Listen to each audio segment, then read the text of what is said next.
Hi, everybody. It is Thursday. We are Trekker's Delight. I am Marie Brownhill. I am with Will Wofford, Jason McCammon, and Keith Shovlin. And we are spoiled for choice this week. We've got not one, but 2 episodes. And you know what that means? That means we're going to have 2 episodes of Trekker's Delight. So tonight we're going to cover those old scientists, and we're going to call that part 1. And then tomorrow we're going to cover Under the Cloak of War, which is an incredible episode, and I really hope you all tune into that because it's a really serious episode that has a lot to unpack. So we're gonna do the fun shit now. Yeah. So even though it's saying we had to really think about how we're gonna go about this. So even though it says right, hell, there, we're killing it. That is Under the Cloak of War, which I'm sure is a great episode that I need to go finish watching real quick. It's really, we're going to be talking about those old scientists, which I have a question. I've heard those we can old ask scientists this question before. after we have beautiful bean footage. That's true. Why did I forget about that? I made the damn thing. Like, okay, here we go. And bam.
Let's get it started. Let's get it started in here.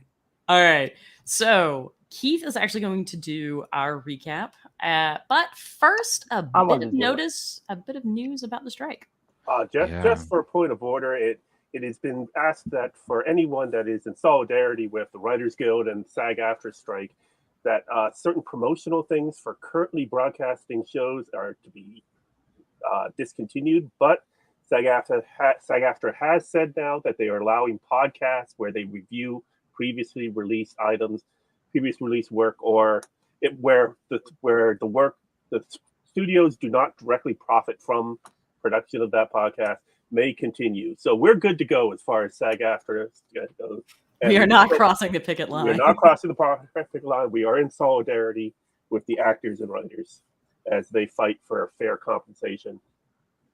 I hope the actors and the writers get something fair that comes to them. Absolutely. Like, in all honesty, especially with this whole AI shit that's going on. I hope some resolution happens, because it's like, I still stand by, my thing says future Trek star, and I'm gonna be really mad if I'm gonna be working for a bunch of dipshits. So you'll get that anyway. True, but like, under the right contractual circumstances, I would like it to be. Well, it's like the production companies, like somebody in the production company is saying, "What do you mean? I'm not going to make $30 billion next year?" No. Yeah.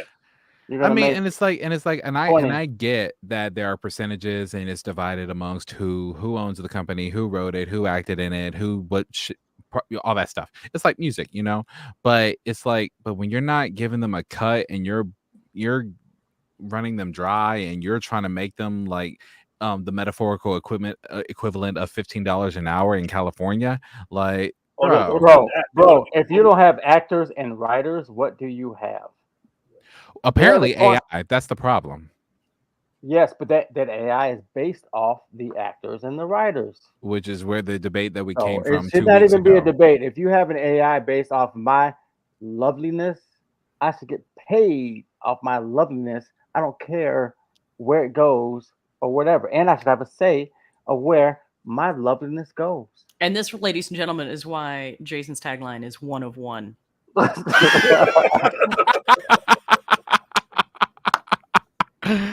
Let it go. That's all I'm saying. I'm Let it hands go. down siding with Let that.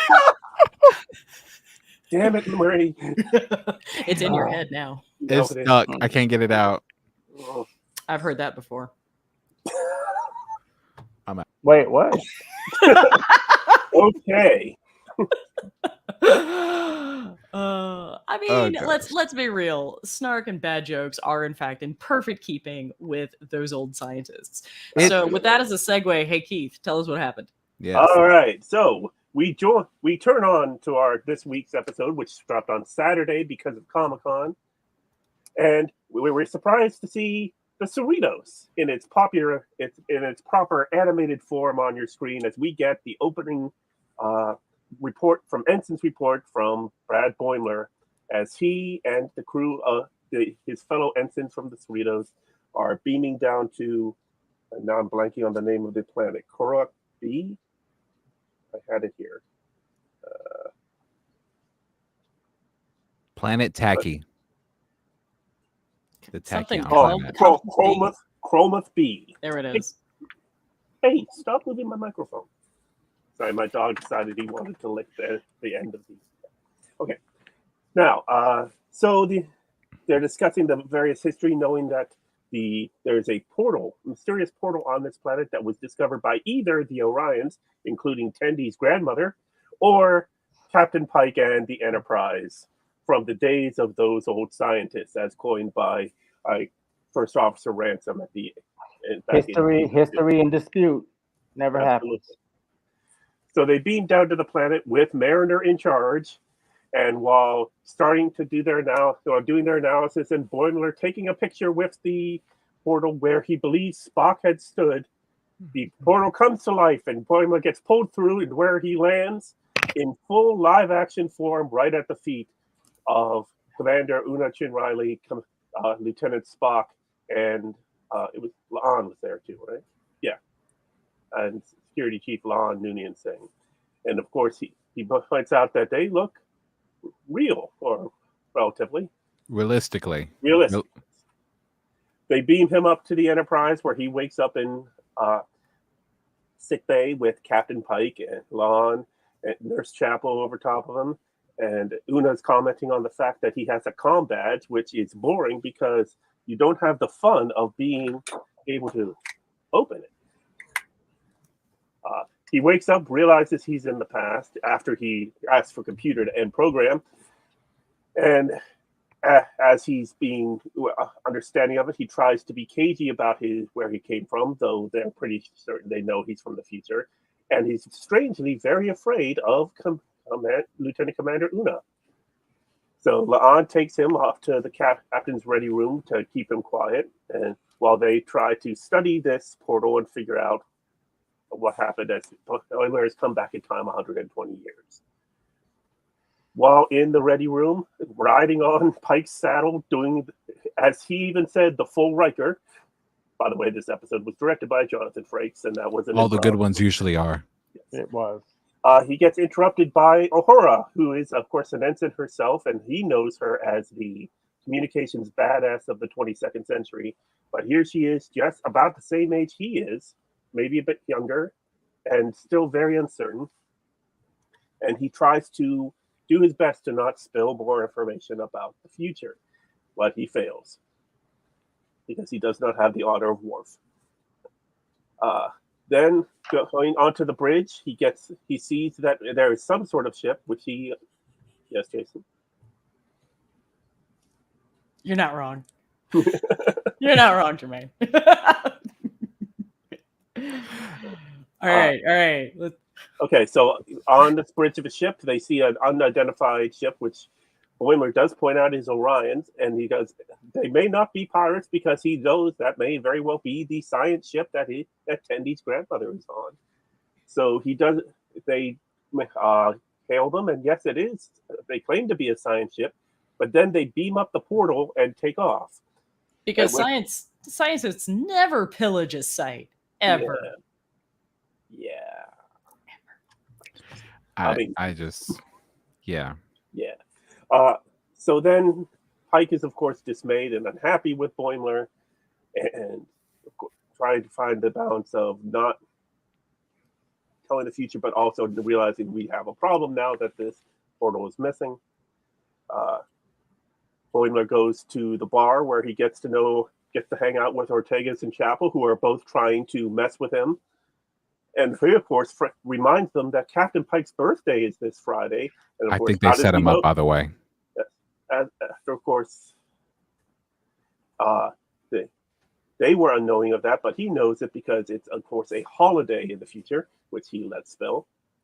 But then after seeing, when Chapel left to go have drinks with Spock, seeing Spock smile, Boimler is all of a sudden shocked at this show of emotion from Spock. So he runs after Chapel because he's worried that it's his fault that Spock is broken. So then Chapel has to own up to her relationship with Spock to Boimler to get him to not worry that he's broken Spock, which of course then allows Chapel to believe that she, in fact, has broken Spock and possibly is hurting the future. So the Boimler while having the crew of the Enterprise turn and face away, he does text the tech with the controls on the bridge so they can find the Orion ship. And then when they do, they make a trade of all the quadriticale grain that is in their just triticale. Oh, just triticale. That's right. Quadriticale is trouble with them. Right. Why do y'all know the difference? Why do you not? It's like that is a better question. It's like also, I may or may not read my children. It's either a stem bolt or a self-sealing stem bolt. There's a difference. There is a difference. Exactly. I don't even know the But in all fairness, I don't know. Both self-seals. Come on. Don't get me started. Okay. My son William's favorite book right now is Too Many Tribbles, which is actually a children's book version of The Trouble with Tribbles. And he's terrified. Is it the whole idea of tribbles is that it's too many tribbles? Yes, and he's terrified that the tribbles are going to eat all of his toys. And since I actually have a couple of the old Think Geek tribbles that still work, and I'm a great parent, yeah. Are they populating, or what's going on with those tribbles? I mean, William certainly seems to think they are. I mean, I like how you just see my face and you just know, like, what I'm just like, what? Where are we? Jermaine, help! There is no help. There is no help coming for you. No. All right. So can I start off? We trade the Orions. We trade the Orions the grain, and they give us back the portal. But it turns out that there's a problem, which is hororium. Yes. That this metal, which has not been seen in over 100 years, but was common in starship construction over 100 years ago. 100 years ago from Pike's Enterprise. From Pike's Enterprise. In the NX1. Yeah. NX-01. Yep. But so they have a little bit left. They power up the portal, and just as Boimler is about to jump through, he gets tackled by Mariner flying through. Who just makes this even better. Right. And immediately her mouth is going 100 miles a minute with, oh my god, oh my god, that's Spock. Superb acting. Superb. Where's her? Is it her here? Hurrah! right.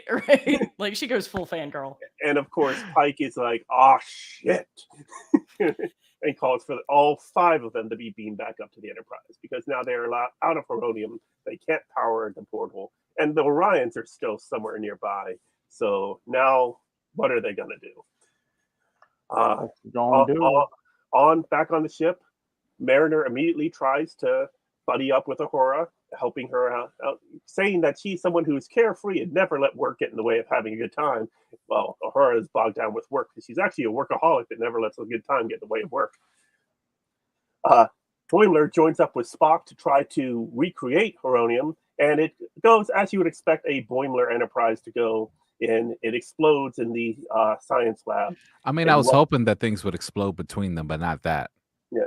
Oh, yeah, but let's be real though. Like moving right both, along. both of them in the goggles, man. Oh, that the physical comedy of that That scene was was. great. We will absolutely talk fantastic. about Spock in a minute.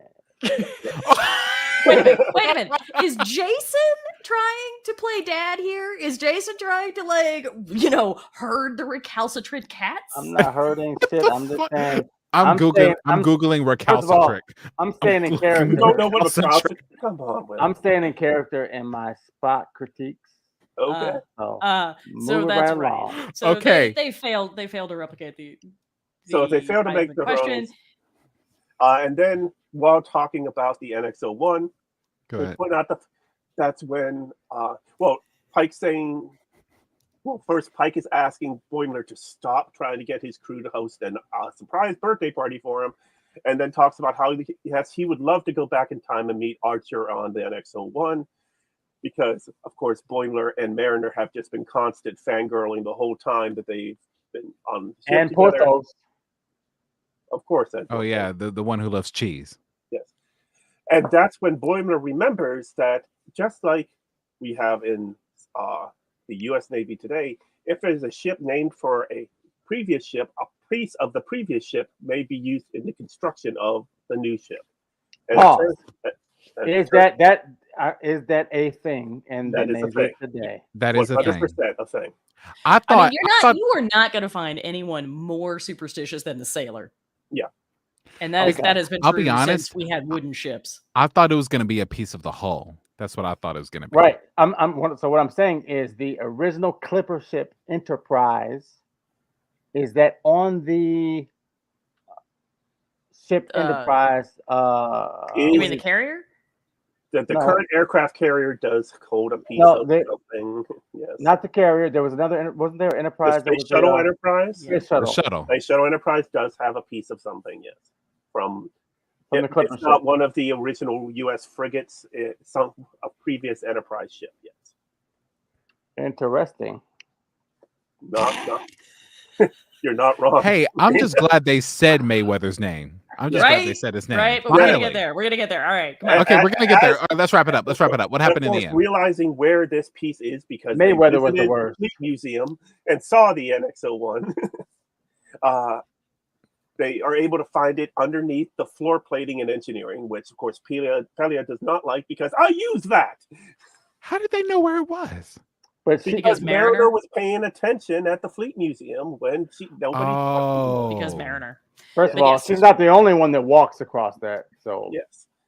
Thank you, Spock.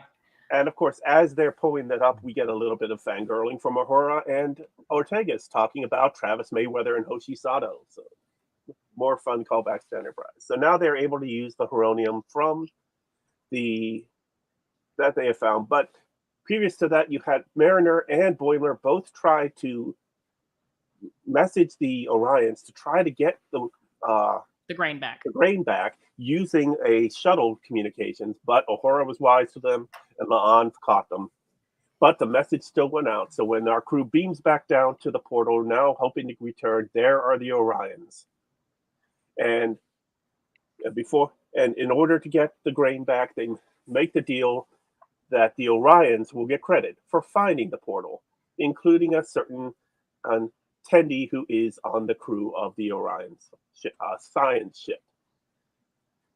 Are Orions from Orion? That's what we're led to believe. I think it's like the English translation of like what we consider like the Orion Belt. They're probably from that part of the galaxy, and we just like call them right. The constellation Orion. Right. So I mean, like, why are Vulcans Vulcan? When Vulcan is clearly what European word is it? Like, Vulcan was a god. It's a god, right. So, and then you got Romulus and Remus, and then you got Vulcanism. Right. So it's just like, so in my head, like, that's a good question, Jason. What is in the go ahead, Marie. Like, just I'm sorry, Marie. I'm just gonna let you do it. But like, Jason, what is in that cup? I got Snoop Cali Red. The fuck? Oh, I love that wine. Snoop Cali Red. It should not be nearly as good as it is, and I may have a collection of Snoop's face on corks. Just saying. Right. Why not patronize this is Spock right here. Right. Not so much Snoop, but I got you. But Snoop Kelly Red, my brother. Right. So So Mariner gets to say goodbye to her.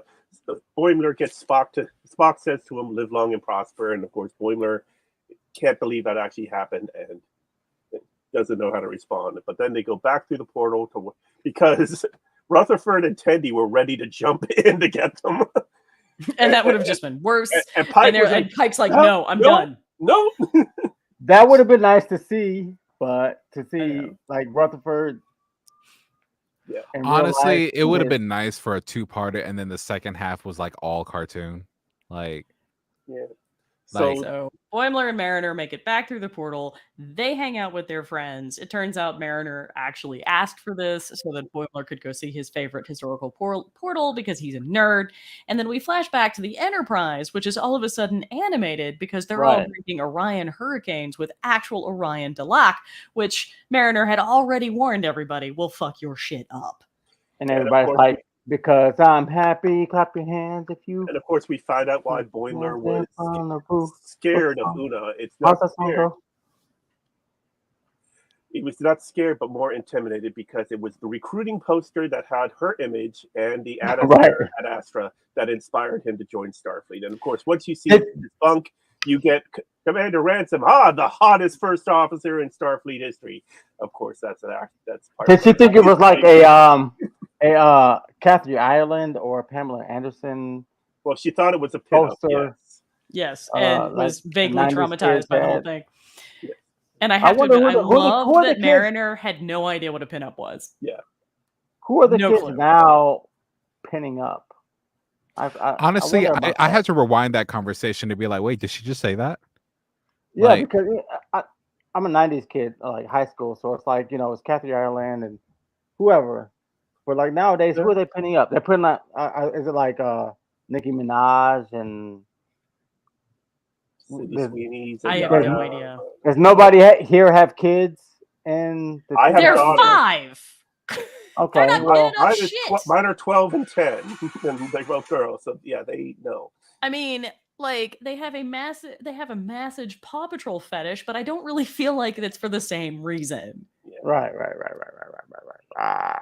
Okay. But I did actually really love the hottest first officer in the fleet because Rebecca Romijn is in fact married to Jerry O'Connell. Yes.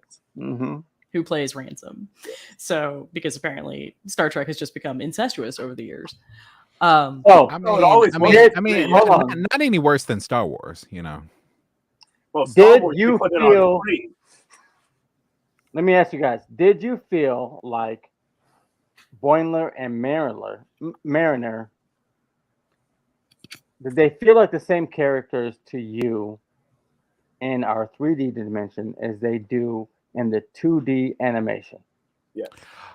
Yes and no, and I'm gonna say why. What they lacked for the cart, this part where Spock like moved his arm. He said, "My arm doesn't do this." That's a cartoon thing. Okay. Yeah, I wonder why they didn't need to add that extra like linginess to it. They didn't have to. So what they lacked in cartoon continuity, they made up in their acting skills because Mariner to me brought it home. Like especially that scene, which is a recall to Dax when she was talking about Spock in Trials and Tribulations. The way that she said it, I'm sorry, Marie, but I literally imagined you and I in that moment, and Yeah, and we just say, and by the way, that young Spock, he's just so. I know we can and Pike's and we're all like, but those.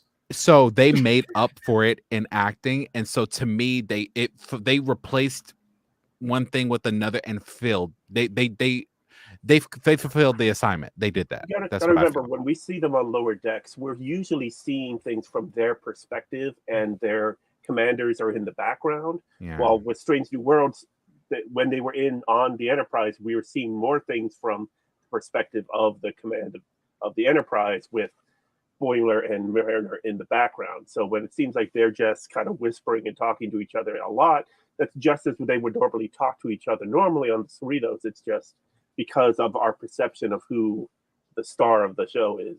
But to be fair, though, I mean, this was a very Boimler and Mariner centric episode. I mean, they got a lot of screen time and basically got to direct most of the action. Yeah. Like, not in the same sense that Jonathan Frakes does, but as far as characterization and character. Right. I mean, Boimler, he's still a screamer. Like, come on. Well, like that scream was still the scream. Jack Quaid is gonna Jack Quaid. That's just what he does. Jack Quaid's gonna Jack Quaid. So what you're saying is you felt like they were the same characters. Absolutely. Well, that's my question. In a sense, yes, they lacked the usual things, but they made up for it in stronger areas. It's like when you lose one sense, you train another. Like actually, Jermaine has an interesting statement though. Like he says they were the same character, but something felt off. You ain't crazy. I'm not going to go there. Does anybody else feel that way? Do we not? Why? No, I kind of felt myself like feeling like, yeah, I really do think that like this is Boimler. This is how he would act. This is what he would say. I mean, it's the same people essentially. Yeah. Yes, but like it's a little. You can't say it's not a little different. It's a little different. I mean, of course, it's very different. I mean, this is like Space Jam and Looney Tunes. It's like. I certainly felt like Tawny Newsome was talking much less quickly than she normally does, as back in right. I like how they said. I like how they said they talk much slower here. Yeah, and they acknowledge it. It's like the reason why I'm okay with it is because they actually acknowledge things. They really acknowledge it. It's like they don't try to bamboozle us. It's just like, no, this is clearly different and we acknowledge it. To me, that's cool. It's like, as long as you say it, I'm good. Like, yeah, and according to Jonathan Frakes, the whole hotspot conversation was in fact all improv by Tawny Newsome. I heard that there was a Spock and Boimler conversation that was improv. I mean, you had Jack Quaid improv the Riker line as he was getting on the saddle, and the Riker, a whole hotspot. And you know he's literally staring at Frakes when he did that, right? Yeah. Like, I mean, there's no doubt in my mind that he's just like, I'm going full Riker. Please tell me someone had a phone or a camera on Frakes as he's doing it. Like, if they did, it has not been released, and if it hasn't and it exists, you're doing the fandom a disservice by not doing so.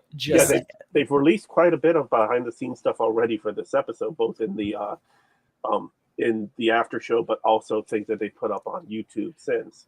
But yeah, we have yet to see Frakes himself reacting to the full Riker.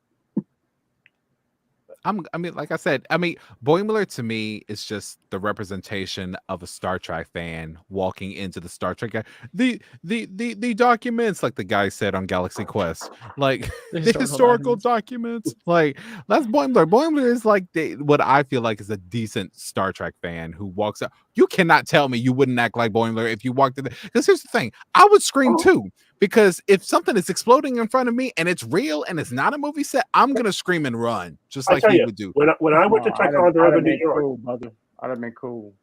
When I went to Ticonderoga, New York, and found out that the Star Trek original series set tour was there, and I just walking around that set and having not known it existed 12 hours earlier, I was just in awe of every step I took, everything they allowed me to touch.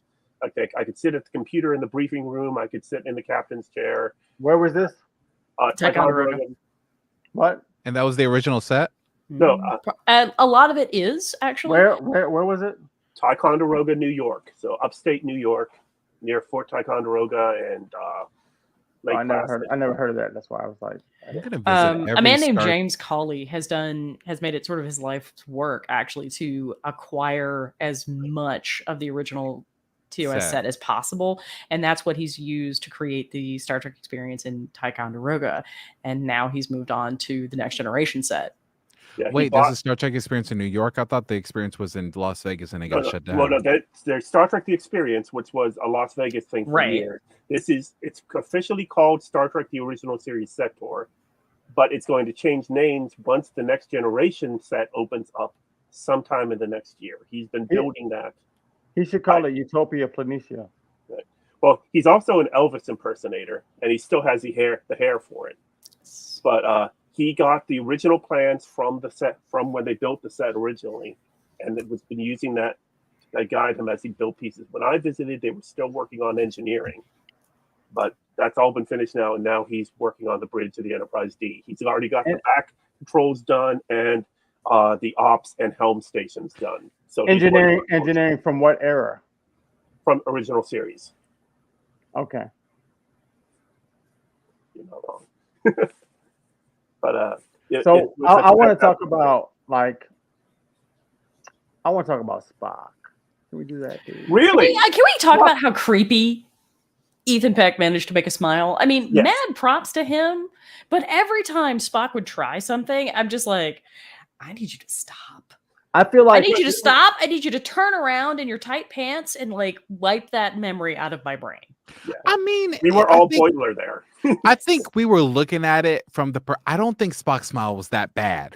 I think from the perspective, it was a little notice creepy. that each time that we saw Spock smile, we never really saw a audience person other than the point when he laughed, which was I feel like was a good laugh. We never really saw like a audience perspective of him just casually smiling. We saw a Boimler perspective of him like in slow motion, and it looked creepy. Like I was like, don't do that. I think Peck was doing that on purpose. Right? I think he meant for that to be creepy. It was because we saw Spock. creepy. We saw Spock smile before, even in the pilot. You know, like he smiled. Yeah, but this is just my thing. This is my thing about. First of all, I didn't mind it as much because of the episode and why he was doing it.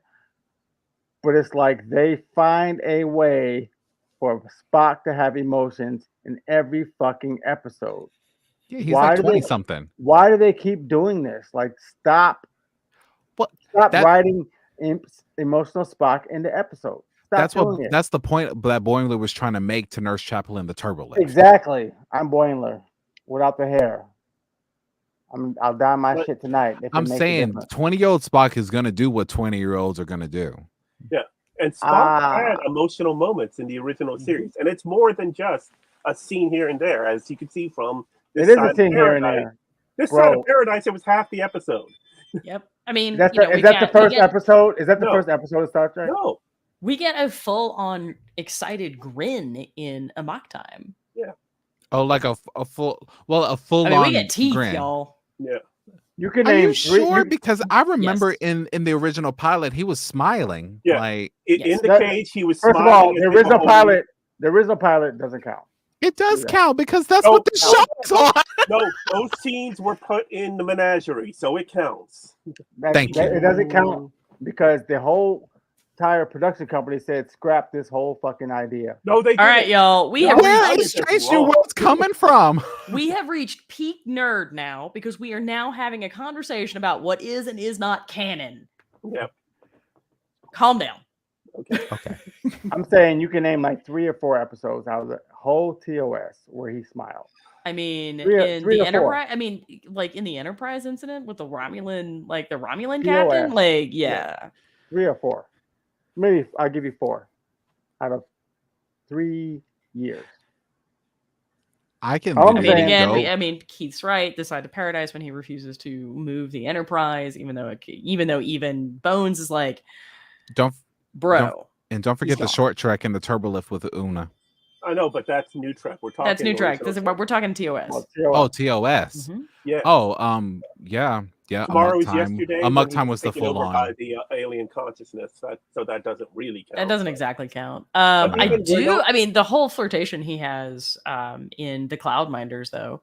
Yeah, and his smugness in Where No Man Has Gone Before when he's playing chess with Kirk in the very first scene. Oh yeah, he's just like a little smart.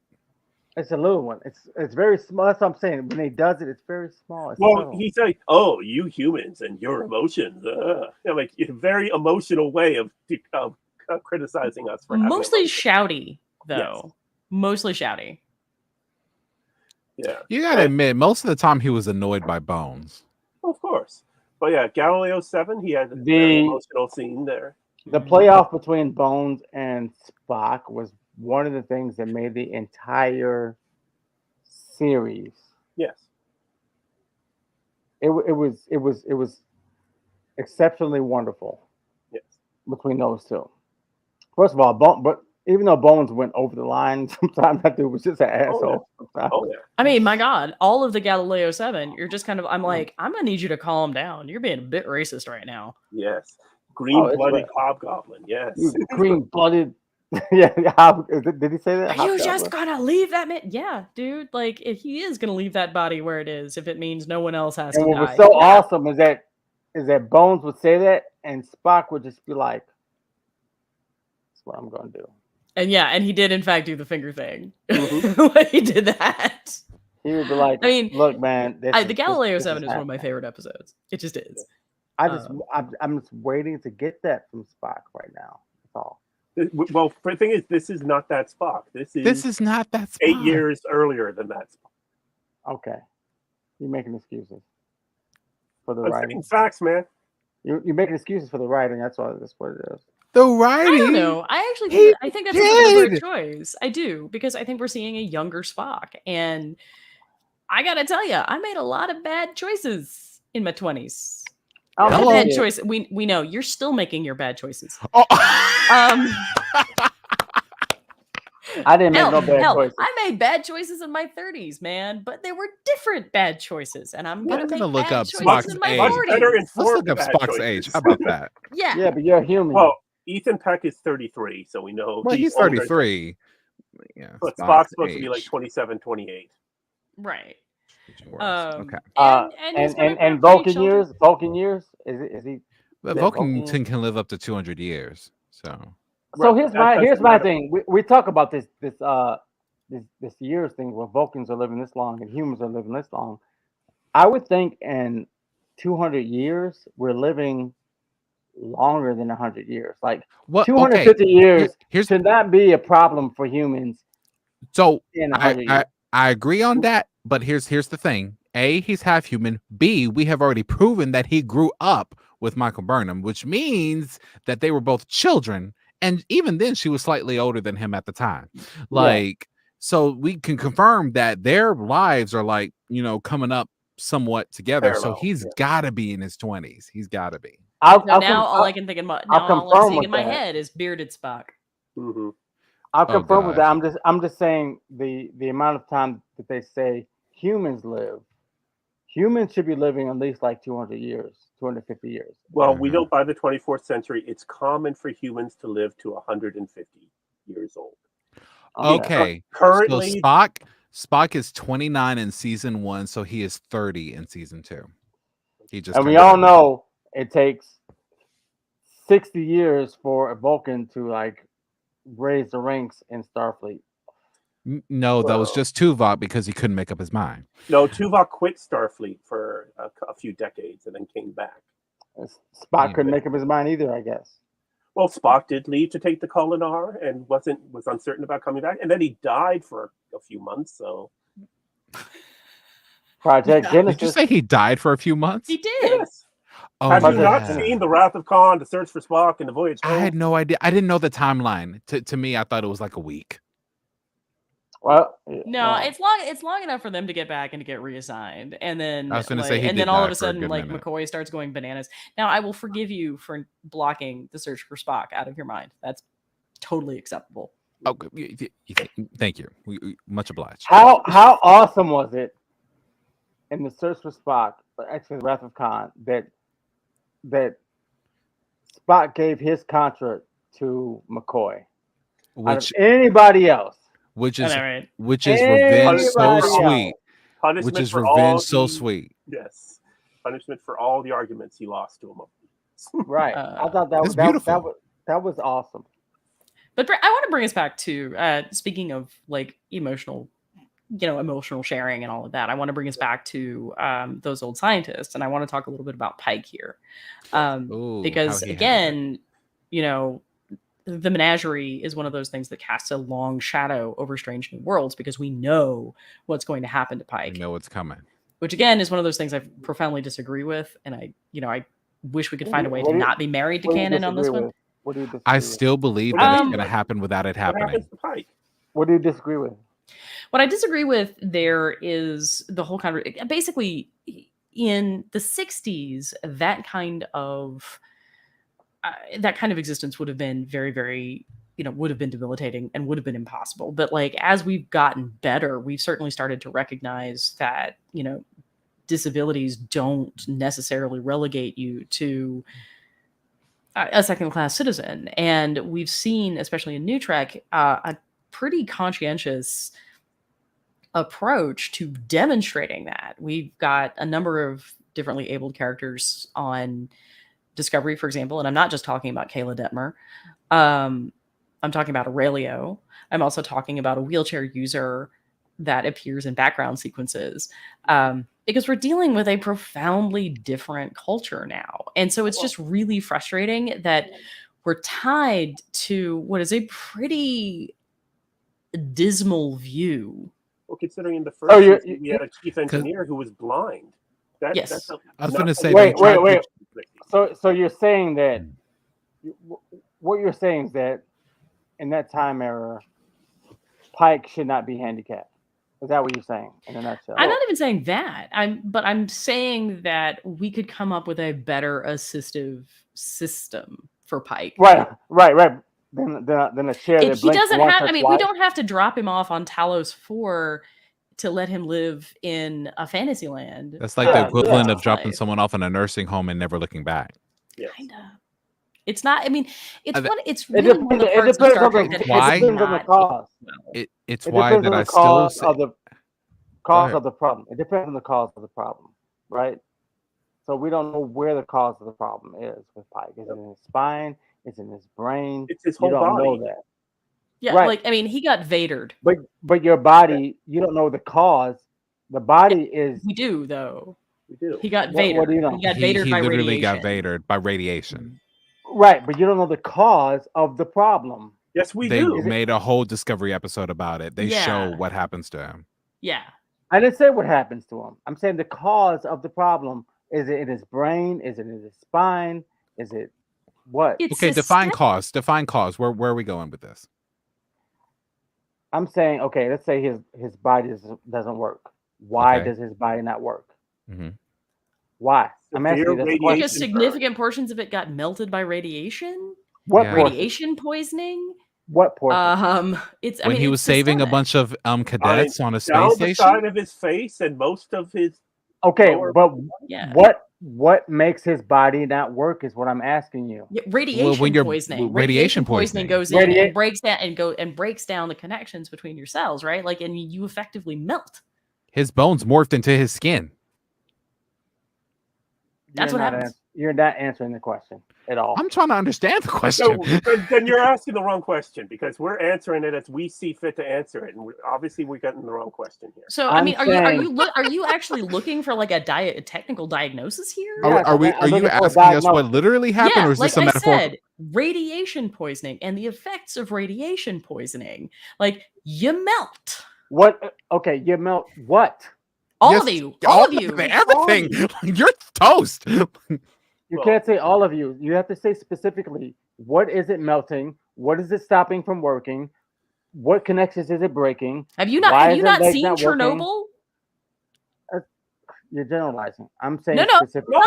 Not. I am not. Guys, let's give it a minute. Let's give it a second. I am actually referring to, because one of the really awesome things about the Chernobyl miniseries is they did intensive research into what radiation poisoning, lethal radiation poisoning would look like and how it would actually affect the body. And the special effects artists went and did archive dives to find images of the firefighters who melted.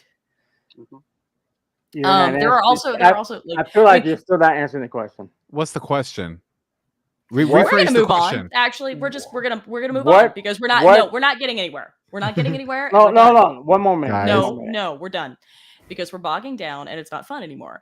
So it's fun for me. Cooper. Yeah, but the rest of us would like to talk about Star Trek now. It is Star Trek.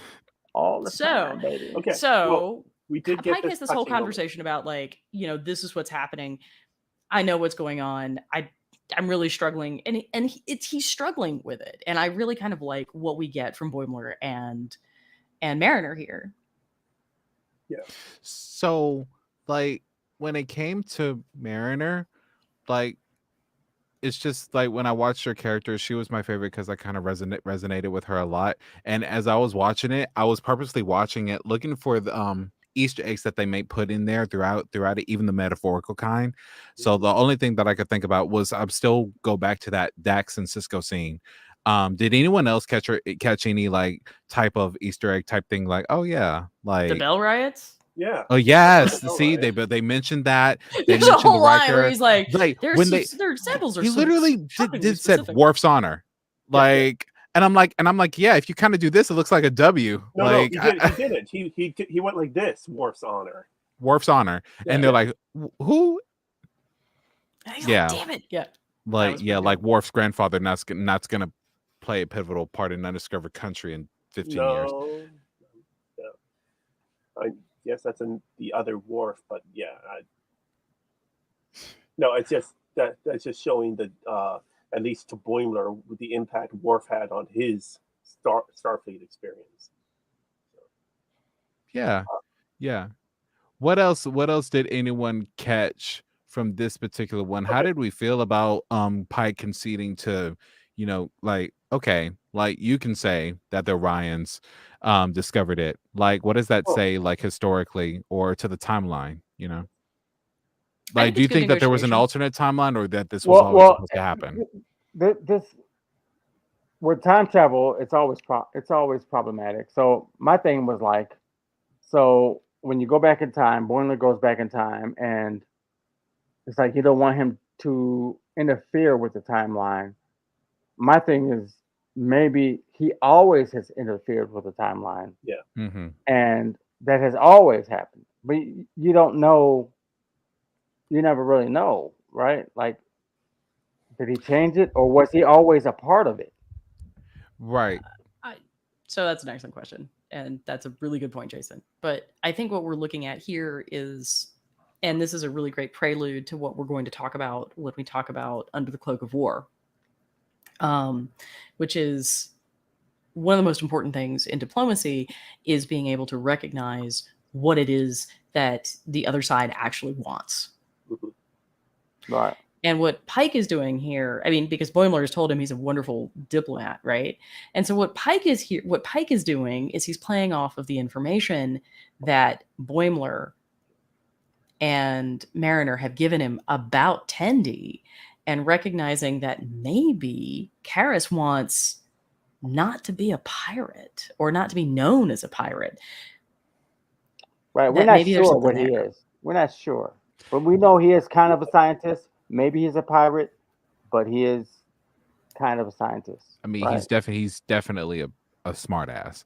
Like, but I'm like, well, I'll give him that. But the fact that they didn't really open fire, and what Tendi said, she made a very valid point, and that speaks to like social issues that we have today. Just because one person is a certain race doesn't mean that they act a certain way, and I appreciated that. It's like just because you're white doesn't mean you're this far right patriot gun holding machete Rambo guy, blah blah blah. And just because you're black doesn't mean you're a thug from the street and all this. You can't generalize different backgrounds like that, which is what I appreciate Tendi said. Like, I don't know, I'm totally hiding the machete under my couch. But that is Star Trek, though. The machete under the couch of Star Trek. You're gonna have to fill that in. No. Star Trek is uniculture. Yeah. Star Trek is the whole idea of everybody on Earth getting together, realizing that our differences, we are very much the same, and we get together, and then we go out in space, and they homogenize every single planet that we go to. The Romulans, the Vulcans, the Klingons, the whatever. Every single planet, the Orions. Star Trek is filled with the entire planet is one thing. To Jason's point, I was actually at work today, and I was like, stupid excited about having seen those old scientists. And of course, no one knows a look about Star Trek except for one of them. His name is Bart. Of course, his name just happens to be Bart. What up, Bart? And so, if his last name is Simpson, I'm out. I think it's. I'd have to look up. I actually forgot his last name. Something. Bart. Doesn't matter. Continue your story. Yeah. So. Woo! Keep it rolling. Yes, Keith. You know what? And so my manager said to me, "Well, to me, Star Trek sucks." And I said, "Well, have you seen it?" And they said no. And I said, "Then how do you know it sucks? Because the only people that I know that sucks are gay dudes." Like, and you're looking at one. I'm mastering it. So that said, I want everybody to pay attention because I am not saying it.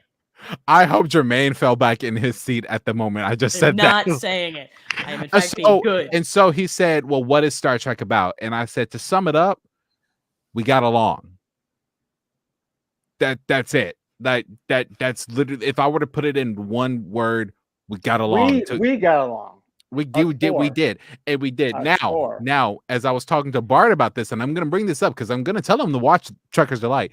He said that he didn't really like Boimler or Mariner there. He didn't understand what was the point, and he didn't get it. And I said, well, okay, cool. Did you watch Lower Decks? He said no. And I said, do you like any representation of Rick and Morty? He said, yeah, I do. And I said, why won't you watch Lower Decks? He said, to me, it's a children's show. I said, no. Prodigy is a children's show. Okay, this is Adult Swim.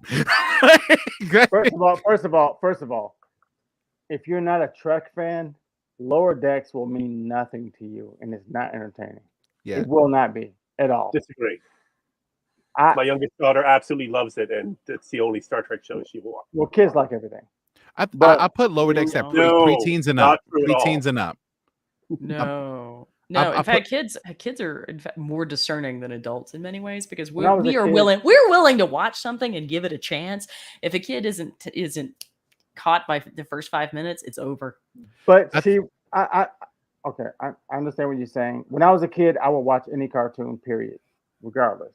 But you will never really get it unless you're a Star Trek fan for Lower Decks. You won't actually get it. As far as the Easter egg goes, yes, because there are certain things that they really do bring that you wouldn't know unless you've seen like Enterprise every fucking scene in Lower Decks. Peanut hamper. Yeah, peanut hamper. Like you wouldn't have known that. What are they? Exocomms, right? Yeah. Like I get it from the Easter egg point of view, but as far as like assuming its own plot and identity, which they start do halfway through season 2, like which is every show, except for Strange New Worlds, they actually managed to do it on season 1, but yeah, I actually do somewhat agree because it's just like I view Lower Decks as sort of like Expendables, but better. It's just like there's so much different, and I say Expendables because you got like a bunch of heroes in one thing together. Well, to me, Lower Decks is like the formula of so many different Easter eggs and how many you can put together. Well, since Lower Decks since formed its own identity and its own plot and its own character development, they kind of pulled back on the Easter eggs a little bit and let them run the show on their own, which is why we have a over episode now, because it's like we know Boimler now, we know Mariner now. It's like we don't necessarily need the validation of Easter eggs to support their character because now we know them, you know? Yeah. Also, can we talk about how the purple hair didn't work? Yeah, it was him though. It was him though, right? I mean, Boimler is the descendant of Tommy Pickles. You would expect it because it's him. In real life, we know that. So are we saying that what works in animation doesn't necessarily work in real life? Right? I said that in the beginning. They couldn't get away with not having him have purple hair, but like the lighting on the show, it just didn't work. I can honestly say from a camera point of view, most suits and most outfits are actually a lighter hue, a lighter tint, a much lighter, because when you film it on camera, there's more contrast. And when there's more contrast, it doesn't look quite as good. So those Sovereign class suits that you saw on Deep Space Nine and a little bit of Voyager and the Enterprise E, those suits are actually light gray. They're not dark gray, they're light gray. And because the contrast is a real thing. So that's all I could think. Now, I didn't really have a problem with Boimler's hair, but I was thinking about that contrast issue. They because you can't put more light on him because then it'll oversaturate the room. So they should have made his dye a lighter color. Wasn't Kirk's uniform supposed to be green? it was green. I mean, if you saw a couple of times it was, and I love a good point, Jason, because I love that we actually get Pike in the nursing outfit. Where when? So like the weird sort of wraparound. But yeah, that only that I mean, because Shatner's the only one who ever wore it in the original series. You're talking about but the now green one we've with seen the, it show up in Pike a few times. Yes, Archer wore it in the Mirror episode. That's right, he did. Yeah, but we saw it in this week's episode. We saw it in when he was cooking food for Spock's family. Film back then didn't do the red spectrum very well, so that would be one reason why if it was green, it didn't show up green on film because they didn't know how to. That's actually LEDs had a problem with red too, but the red spectrum. That's why the old school film had a orange mask across it because they couldn't record the red very well. So we had an orange mask on it. Because TOS came out 6 years after color was put on television, if I'm not mistaken. So what's so hard about red? Just out of curiosity. I don't actually know. I don't know. They have had a hard time with red for a long time. That is why, like I said, the old school days. If you get an old school film, the plastic mask around it is orange, so they can actually deal with the red. Don't know. Even when I first started doing, when I was a photo assistant, I first started doing like digital stuff. The red was a problem. Every time we photographed something, we would have to either increase the red or take out the red. So is that why they kept killing off the red suits? Maybe why. Maybe why. And all I can hear right now is the more you know. I mean, it's just like it makes sense. It's like we had a hard time filming red, so we kept killing them off. We had a hard time filming it, so we told Uhura to stay in one spot and tell Scotty to stay in engineering. Like, it makes sense to me. Like, how many episodes we got left, Keith? 2 episodes, because the episode the crossover was episode 7. The one today is episode 8. Next week, episode 9, a subspace, symphony. Oh no, Is the next one's the Subspace musical episode, right? Is a musical episode, and then the season finale, Hegemony, coming in 2 weeks. Then we're going to have a 3-week break before Lower Decks returns on September 7th with season. Thank God for 3 weeks and not 2 months, because I ain't gonna lie, I was devastated. Also, I cannot get over the fact that we're going to be in September. I know, right? We're over halfway through the year. Where is the time going? Seriously, yeah, we're almost in August. We're gonna have Ahsoka to watch during August if you want to step over to the other podcast. So how are you guys feeling about Strange New Worlds thus far? Well, I will say shout out to Mariner for confirming that Trelane is in fact a Q. That's just I needed that validation. Q adjacent. Yes. She did shout that out. I will say I absolutely loved Una's bit in this episode. Oh yeah. I loved her trying to figure out why Boimler was scared of her, but when she found out why, how touched she was that she is the face of Starfleet and Ad Astra being the tagline. Just I love that scene and how she really sold that very, very well. And it was one of the best pure Una moments we've had this season. I think she cracked a tear. Like, yeah. You're right, because we haven't had a lot of good Una moments, like things that really stand out. I mean, it's been her trial and now this. I mean, her trial, right? I mean, you mean her moments as an actress, like no, as a character, as a character. Okay. Like if you want to compare her to William Riker, who stood out all the time. To be fair though, this is season 2. Yeah, right. And it took a long time to figure out who Riker was, and I mean, other than like Space Chad, for a while, because they didn't really know what to do with him, and they hired Frakes because Frakes was pretty. I didn't think he was pretty, but whatever. I liked him. I just didn't. I like that. Do you remember the episode bit where he was like wearing the dress? And it was like the FTP episode we did, Marie. Yeah, I never liked that dress. B, he had too much hair on his chest. it's like all the chest suddenly went to his beard. Like what's crazy is the person they hired him as is the baby face man was not the person in the series, like whatsoever. Like they changed. Was season 2, season 3? Probably season 3. he didn't get his beard till season Started 2, he to. got the beard. Right.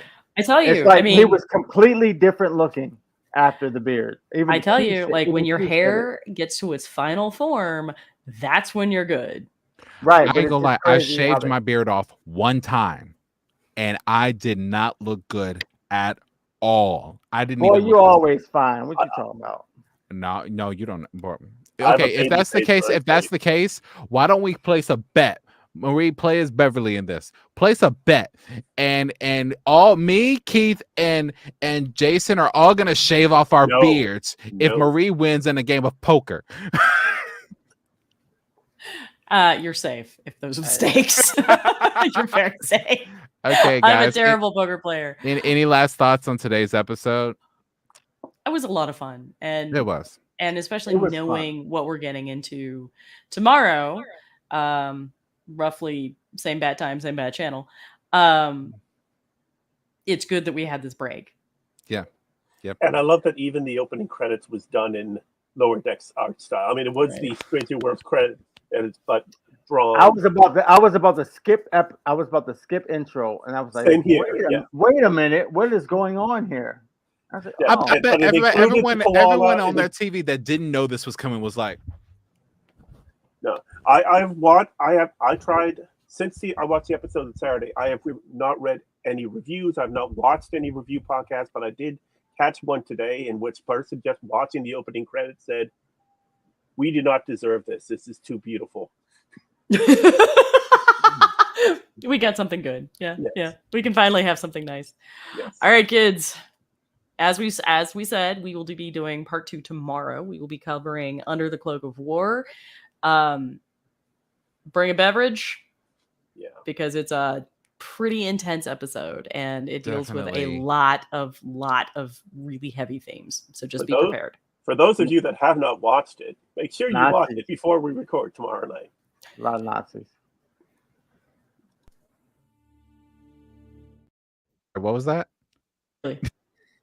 Huh? We are still on. Here Oh. we go. Okay.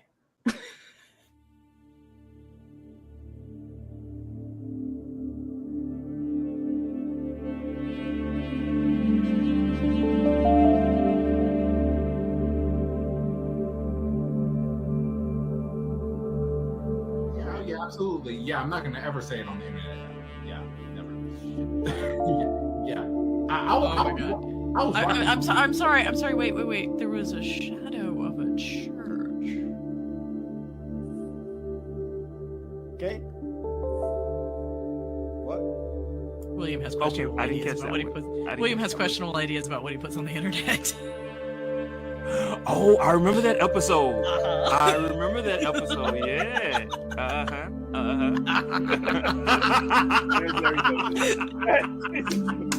Wait. What?